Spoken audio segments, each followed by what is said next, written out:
Today we have a crazy story of revenge of someone leaving their girlfriend for her best friend. We'll get into that in a bit, but first, how I engineered my teacher getting fired. When I was 15 years old, my family and I had to leave the city and move to a suburban part of the country. I was sad that I had to leave my friends and cousins, but my dad had been offered a new job in that town. Dad could have moved alone and visited us on weekends, but my mom insisted on us living together as a family. I'm going to be honest, before that time, I'd never really experienced racism or Islamophobia. My parents and older cousins had told us about it, but not me. My school was progressive. I had many Muslim schoolmates, and my principal had zero tolerance for bullying or anything that looked like it. I had no issues whatsoever. I was, in fact, one of the popular girls in school, despite occasionally wearing my hijab and all. My new school was completely different from my school in the city. My brother and I were the only Muslims in the entire school. Still, that didn't bother me. I didn't think it would be a problem, and to be fair, it was not,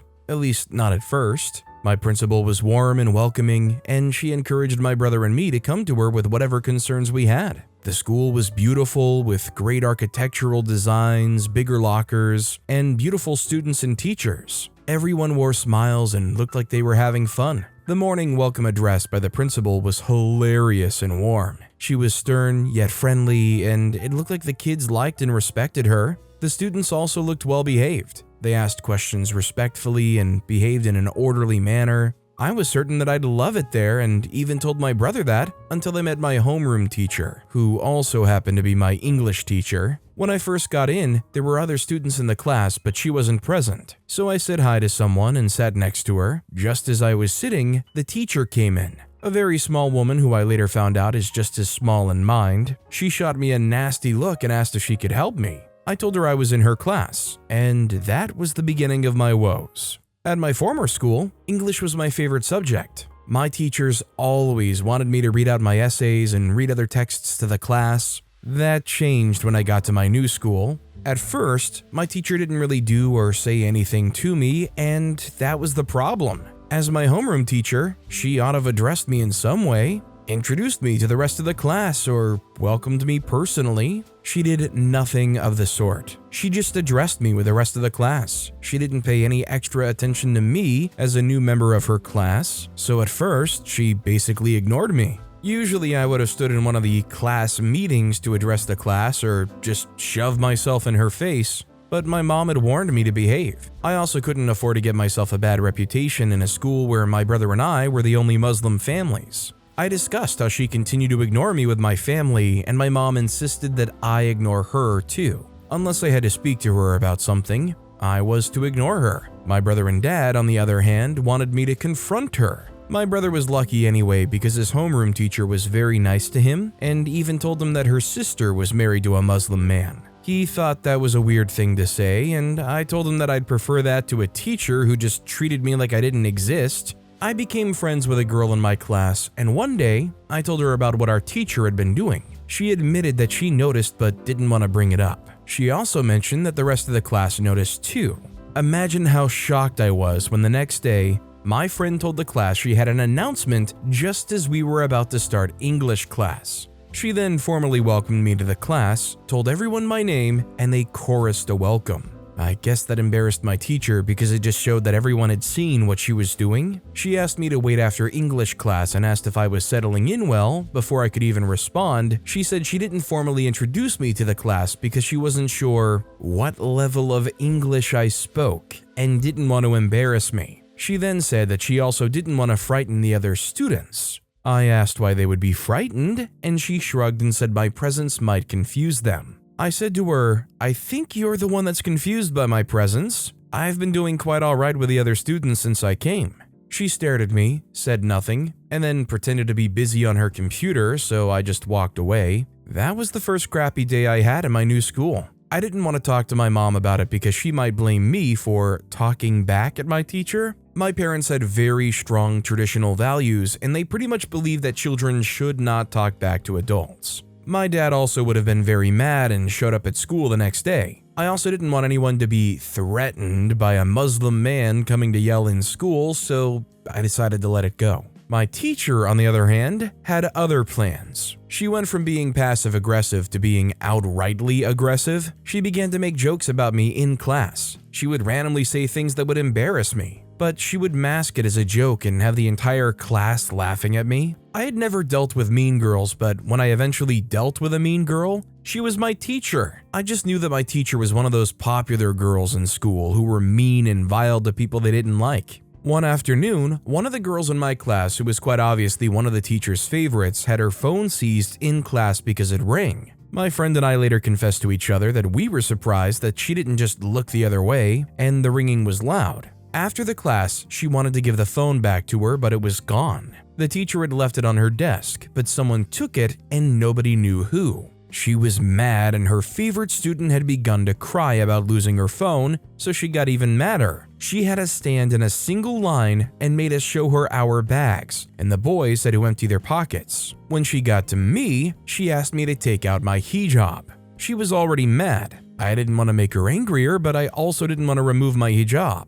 I just quietly told her that I could not take off my hijab. She asked me to speak louder, and I repeated myself, my voice shaky. That was my first time dealing with that sort of situation. We've discussed Muslim women being asked to remove their hijabs at airports many times in my family, but I didn't think it would ever happen to me, or that it would ever happen in school. Anyway, to avoid having to explain why I could not remove my hijab, I just took it off. After that incident, some of my classmates apologized to me. My friend especially felt really bad and she encouraged me to report the teacher to the principal. I did report to the principal, but she didn't take it seriously. I think she didn't think it mattered since I took my hijab off anyway. When I saw that she wasn't going to do anything about what my teacher had done, I asked if my homeroom teacher could be changed, and the principal agreed. My new homeroom teacher was a kind but stern man. He treated his students with the utmost respect and was very strict. Still, I preferred him. Even after I was no longer in my former teacher's class, I still resented her for making me remove my hijab. An opportunity to get back at her opened up many months after what she did to me. My friend told me that her friend had confided in her that my former homeroom teacher caught her boyfriend, a student, selling drugs, and she accepted a bribe from him to keep her mouth shut. She also kept blackmailing him and taking money from him until he told her he'd just go on and turn himself into the police. When I heard that story, I was shocked. It wasn't because I thought she was a morally upright teacher or anything. I was just shocked at my good fortune. I thought God must really love me to give me access to this information. I decided, of course, to use the information I had against her, but I had to be careful and didn't want my friend getting mad at me for telling everyone something she told me privately. After thinking about it for a while, I decided on the best course of action. I spoke to my cousin, who's a journalist, and asked if he wanted to write a piece on drug abuse in high schools and how teachers are enabling the situation. I then told him that it was fine to mention the name of my school and that a teacher had been blackmailing a student because she caught him selling. He came to the school with one other person and spoke to the principal about interviewing students about the allegations.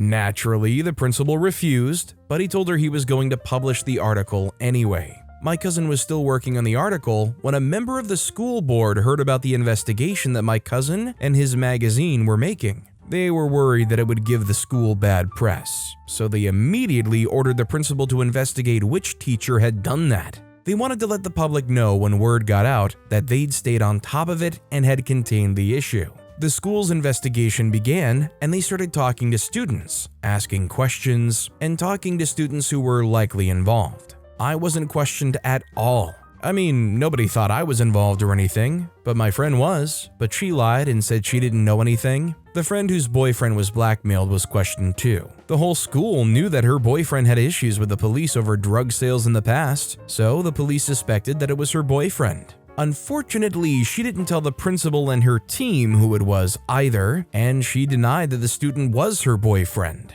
I was already considering telling the principal who it was, albeit anonymously, when the boy himself confessed to being the student who was blackmailed. He had to do it because they were wearing out another boy whom the principal suspected based on his records. The principal then reached out to my cousin and struck a deal with him. He could write the article and talk to the students, but he could not report the story in a way that put the school in a bad light. They were also going to throw my former homeroom teacher under the bus. Anyway, my evil homeroom teacher was fired. She had her name published in a local magazine as the woman who was blackmailing a minor, and she couldn't work as a teacher for years. My only regret is that I didn't let her know that I did it. My only regret is the fact that apparently this person could go back to teaching. How did this person get busted for all of this and not end up on some kind of, registry? They should have been barred permanently from ever teaching again, not just for years. What do? Immediately pack up and move to maybe a whole different state? Hope it just gets ignored on the background checks? Also, hi, I'm Steven, and if you guys enjoy crazy stories of revenge, it would be amazing if you left a like or left a review if you're listening to my podcast. That said, our next story is, my mom is against me dating her ex-boyfriend's son. She claims I've broken some secret sacred rule. Earlier this year, I, 23-year-old female, got a call from my mom furiously claiming to have been betrayed by me. I may not know much about Girls Code, but I do know a lot about respect and decency, and I do not in any way think I'm at fault. To understand me better, I should start from the beginning. So, my mom and I do not have the best of relationships. It wasn't that we hated each other. No, it was far from that. It was that she and my dad got divorced at an early age and each took a kid. I went with my dad while my elder sister with my mom. For some reason, my mom never called or visited. Sure, she and my dad weren't in the best terms, but I wasn't supposed to be motherless because of that. She never made any attempt to reach out to me, not a phone call, till my dad got a job promotion and moved to Chicago, which was where I spent most of my childhood with my dad and stepmom. We lived amicably with one another. My stepmom is and has always been one of the best people in my life. A simple, refined woman with a lot of love and kindness. I am so lucky to have her in my life. 3 years ago, I moved from Chicago back to California for college. I was excited to be back in the city I once lived in as a child. I still had memories about my life there, though it wasn't as conversant as I remembered, but still. It was nice to be back, and the freedom to do whatever I like was thrilling and exhilarating. Now, my first mistake was trying to reach out to my birth mom. I did some deep digging to find her contact, and curiosity got the best of me, so I called her several times, each time pretending to have dialed the wrong number. She sounded so nice and human. I grew even more intrigued and interested in how things were going for her. Sometimes I would go through her Facebook profile to see her face, which looked different from how I used to remember her. She was always on some trip or hitchhiking or mountain climbing. She was free-spirited, which even made me more intrigued to see what she was like in person. Curiosity became a habit, and a habit became an unhealthy attachment. I would find myself scrolling through her page at the most absurd times. I could be in a lecture room, and next thing you know, I'm scrolling through her page to find the latest adventure she was on. By now, I'd gotten her Insta account, which gave me more access to information I needed to know about her. I spoke to friends about it, and while some advised me to just quit stalking her and actually approach her, others were against the idea, saying it wouldn't turn out like I expected and shouldn't bother trying. I knew what my decision was before speaking to people about it. I had just hoped that I could be convinced not to do it. After all, I had 2 loving parents back at home who doted on me and never made me feel less loved, but still, I wanted to know my biological mother and sister. My first attempt at trying to introduce myself to my biological mom, Susan, was a bust. I planned to come up to her at a regular coffee shop, which I knew by stalking her page, and introduce myself, but she never showed. This just made me more determined. This time I went the next day,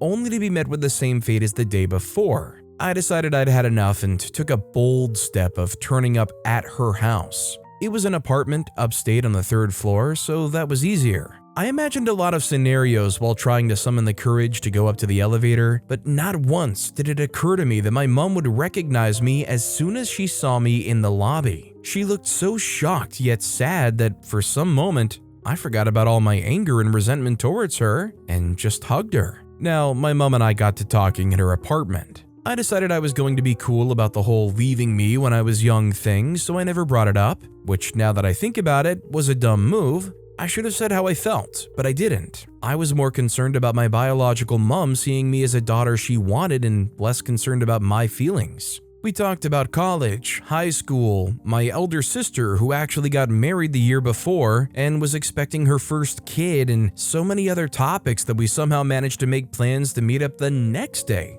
This became a regular thing. We would meet up for coffee during weekends and talk, and she would genuinely seem interested, and I loved talking to her about these things. She was actually a good listener. When I told my dad about finding my biological mom, I could tell he wasn't a fan, and while he tried to hold back, he didn't fail to point out some habits she had, and I told him not to worry. She was a changed woman, and I really did believe that because why not? After 3 months of our constant meetup, my mom suddenly was AWOL. I was worried. She wasn't at her apartment or her usual coffee shop, and she wasn't picking up my calls, so I did the next best thing that came to mind and gave my elder sister Sasha a call. She insisted we meet up the next day, and we did at a restaurant. I was so caught up in trying to get answers about my mom, I never even tried to acknowledge Sasha's existence, or how we haven't even seen each other in over 18 years. Sasha looked at me sympathetically before explaining to me that our mom wasn't missing, but she made an impulsive decision to leave the city with her boyfriend.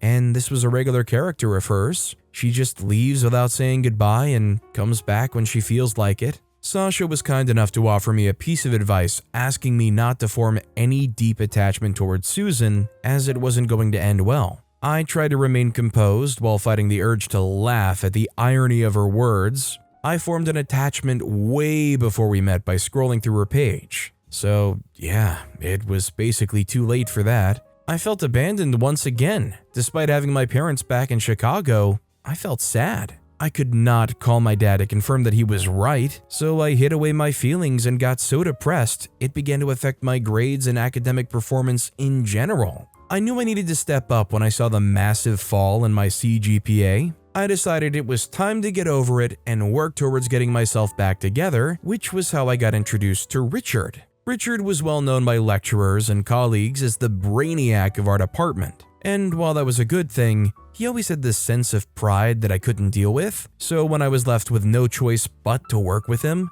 I was determined to ignore his pompous attitude and just let him do his thing. We mostly met up after classes. He and I were chemistry major students, so there was always a lot to cover. We definitely didn't like each other, and I wasn't good at concealing my emotions, so it was just easier on us both. We didn't have to pretend to make small talk just to seem friendly with one another. I pay for his knowledge, he teaches me to the best of his knowledge, and we're back to not knowing each other during lectures. The bright side to my mom's disappearance was my sister. We were able to get to know each other to a deep level. I met her husband and her little baby girl she had not too long ago when I was invited for the christening of her child, and we always met up every weekend at a cafe or restaurant, or sometimes she came to my dorm and I go over to babysit my niece sometimes. I felt grateful for that. About 6 months into learning from Richard, there was a drastic change in my knowledge and grades were better. We met up once outside college after one of my visits to my sister's place, and I decided to cut the unfriendly act and say hi. I would never forget the look of surprise on his face, and that look told me everything he thought of me. He thought I was some massive, stuck-up witch who just needed to get her grades up to impress daddy or gain access to something. I asked him why he didn't go home for the holidays, and he had a lot to say about his dad being neglectful. Me, having experienced the same feeling, gave my input about how I felt. We got to talking about a wide range of subjects, and he wasn't as nerdy as I thought he would be. He and I established a friendship even after the holiday ended and another session began, and our friendship became a relationship. My sister knew him and loved him because he wasn't even particularly as proud as I made him out to be in my head. It was the same with my friends. Richard and I hardly talked about his parents, but I knew his mom died when he was little, and his dad wasn't the most reliable. Their relationship was practically non-existent, which was why it was shocking to hear him talking about me meeting his dad since he was in town. Richard and his dad made plans to meet at an upscale restaurant downtown. I was quite nervous to meet his dad, but what I wasn't expecting to see was my mom next to his dad, and I knew there was more to their relationship. She pretended not to know me all through dinner. Even though there were some stolen glances, I realized she was trying to hide the fact that I was her daughter from her boyfriend, so there wouldn't be an issue, and that just made me even more disappointed in her. Richard's dad was the usual epitome of a gentleman whose fault was paying little attention to his son's need, and despite all he did to try and rekindle their relationship, Richard wasn't having it. I got a call the next day from my mom who asked me to meet her at her apartment. This woman had the nerve to ask me to break up with my 2 years boyfriend because of her latest fling, which turned out to be Richard's dad. I told her I wasn't going to do anything on her behalf since she had never done anything for me, and if she wanted to so badly be with Richard's dad, she can disown me as she did when I was little. After all, we weren't really related in the first place. We got into a heated argument where she called me ungrateful and selfish. She also wasn't against the idea of disowning me for her selfish gain, which wasn't surprising. I left her house and told Richard about my mom and how unreasonable she was being, and I made the decision to let her go. I realized being a mother was different from being the woman who birthed me, and this gave me a sense of appreciation towards my stepmom and dad. I got a call from her earlier this year where she basically accused me of breaking some sacred girls' code because Richard's dad ended things with her since he knew his son and I were dating. She called me an ungrateful witch and a stitch, and I basically ignored her. On the upside, I get to see my elder sister and my niece, who were the beautiful outcome from my horrible experience with Susan. I just can't imagine how freaking awkward it must have been for OP to walk in, sit down, and realize they're face to face with their mom dating their boyfriend's deadbeat dad. One of those eyes wide, oh my god kind of moments. Our next story is, I left my girlfriend for her best friend. I used to be jealous of how close my ex-girlfriend and her best friend were. They were so close that I started to wonder if there was more to it. They just really loved each other. Or my girlfriend loved her. My ex's best friend, who is now my girlfriend of 5 years, no worries, I'll tell you how, was a colleague at work. I met my ex through her. Before the day I saw my ex with her, I never really spoke to her. Even when we did speak, it was always about work and nothing else, and it was always short and straight to the point, since we weren't even in the same department. People used to say that she was cute, but I never really saw it, or maybe I was just discouraged by the fact that too many guys wanted her at work. Anyway, one morning I was walking into the office building when I saw a young woman struggling to get into the elevator. Her hands were filled with flowers, and that prevented her from being able to press the button. She tried to use her feet, and then she tried to hold all the flowers in one hand. It was hilarious. I hadn't even seen her face at the time. I didn't think she'd be beautiful. I mean, I couldn't even see her face. But I walked up to her anyway and asked what floor she was going to. She responded, and I glanced at her, but the flowers were covering her face. We were going to the same floor, so I punched in the numbers and we walked into the office together. I saw my colleague's face light up when she saw the flower girl, and I wondered if they were romantic partners. I had wondered to myself who she was taking the flowers to and whether she was delivering for someone. When she handed the flowers to my coworker, they hugged and I could finally see her face. She was breathtaking. She had the most beautiful face, and her smile? Gosh. When she left, I asked around and found out that she was best friends with my colleague, and that she randomly dropped by the office to give her friend flowers because the friend was going through a breakup. I thought, wow, that a woman would do something that thoughtful and meaningful for a friend? That had to mean that she was a good person. So, in addition to being pretty, she was a great person too. I began to look forward to seeing her at the office again, and luckily I did. I went over, said hello, and we talked for a bit, but I had to go back to work so I couldn't get her number. I was lucky again to meet her at the birthday party of another colleague at work. We hit it off and started dating. I am not a religious person, but my ex was quite religious. She was in church every Sunday. She sometimes went to church on Saturday to help in getting the church ready for Sunday service. When we started going out, she mentioned that she was not the kind of woman to have casual sex, and that it was mostly for religious reasons. We were only going to when she was sure that I was the one. She also said she had to be in love with someone to hook up with them. Like I said, I'm not a religious person. My ideas of sex were completely different from hers, but I really liked her and wanted to be supportive. I agreed to a no-sex relationship, and while it was challenging for me, it was my first time being with someone like her. I was very patient and hoped that one day she would see me as the one and we would finally consummate our relationship. I don't want to seem like someone who was just obsessed with having it and all, but as I said earlier, it was my first time being in that kind of a relationship. I wasn't used to a woman like that, and in my previous relationships, we probably did so before even putting a label on our relationship. After 5 months of being together and doing everything that isn't hooking up, we finally made things official. A month after being official, we did so. I was in love with her. I don't know if it was because we delayed hooking up, but I was just really crazy about her. I asked her to move in with me, but she refused and said she was only going to move in with me if we got engaged. I was so gullible that I started to plan a proposal. I gave her a key to my apartment and asked her to redecorate my living room. I wanted the space to be hers. At this time, the work colleague that my ex was best friends with had become my friend. I had told my ex that I always felt left out when she was hanging out with her friend or when they were together in my apartment. She promised to remedy that, organized a lunch date for us three, and we got to know each other better outside of work. I found out that we had a lot in common. Aside from having the same major in college and graduating top of our classes in high school, we also had similar hobbies. I loved reading, and she loved reading too. I enjoyed running and she enjoyed running too. We started to run together and hang out more often, but we never hung out without my ex, except for whenever we went running together. My ex hated running. One weekend, I flew home to visit her older sister. My best friend and I went running as usual, but since it was a weekend and we didn't have to hurry home to prepare for work, I suggested we get coffee together at a coffee shop around the corner. As we drank, we had a conversation and I could just tell that my ex's best friend liked me. She had a sad expression on, she avoided looking into my eyes, and she was being very careful.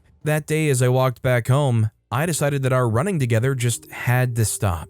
I didn't want to do anything to jeopardize my relationship with my ex, whom I'd been planning to propose to. After that weekend, my best friend asked if I was running, and I lied that I'd sprained my ankle and needed to rest for some weeks. I think she could tell that I was lying, but she didn't dispute it at all. She also began to stay away from me. She stopped hanging out with my ex-girlfriend and me. She and my ex still hung out, but they always made plans without me. At work, she stayed out of my way like she used to before her best friend and I started dating. One day, I noticed that my ex and I were growing a bit distant. We didn't live together, but she was mostly always in my apartment. I started to notice that she didn't visit as often. She would sometimes say she was tired and couldn't come over to mine after work. I didn't talk to her about the perceived distance, but one night, when she was asleep beside me, I took her phone and went into the bathroom to snoop. I wanted to read her messages with her best friend because I thought her friend had told her something, and that was what informed the coldness.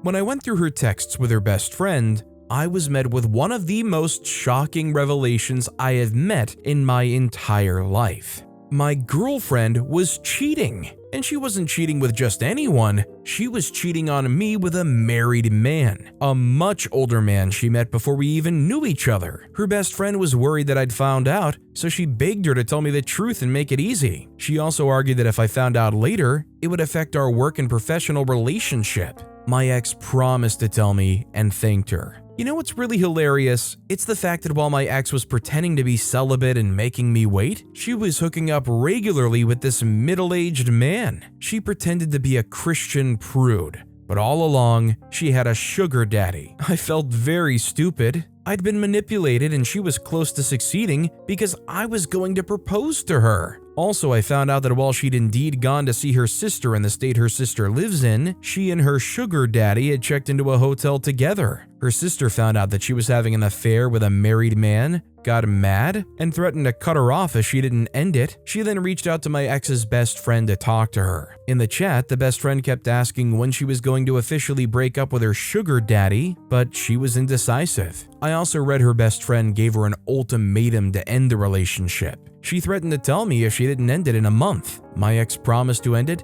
and begged her not to tell me. To say I was hurt was an understatement. But I kept it to myself and completely pretended to not know what was going on. From the first day, I saw my ex at the office giving her best friend giant flowers. I knew that no relationship was as important to her as the one she had with her best friend. My ex loved her best friend and treated her like a sister. Her friend loved her too, but I don't think she loved my ex half as much as my ex loved her. I decided that I was going to target their friendship. My ex was already cheating and may not care about losing me, but she would care about losing her friend. I knew her best friend liked me since she started behaving differently when we went to get coffee together. One afternoon, I made sure I looked extra cute, got a nice haircut and all, and went into the office smelling like $1,000,000. I walked up to my best friend and said I needed to talk to her about something. I then told her that I was in love with her. I made such a convincing speech that I started to wonder if I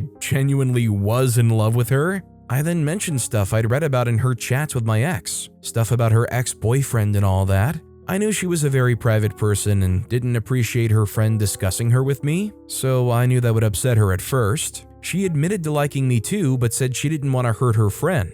I then told her that her friend didn't seem to be interested in me anymore anyway. I lied that she hardly visited and had stopped hooking up with me. I knew that would make sense to her, since my ex was cheating anyway and she knew. Long story short, she admitted to liking me too and we kissed. We started sneaking around and I guess the best friend wanted her friend to make up her mind about me before she told her anything. I wasn't going to wait though. I called my ex and told her that I was in love with her best friend. She was mad. She tried to slap me, but I caught her hand fast and shoved her away. She and her best friend had a big fight about it, and the best friend had said something about her not treating me right anyway. My best friend and I got together despite the numerous posts my ex made, including our pictures. Yes, she was that unhinged on Facebook. The bottom line was, she was hurt, and that was all I wanted. To this day, my current girlfriend, the best friend, has no idea that I knew her friend was cheating.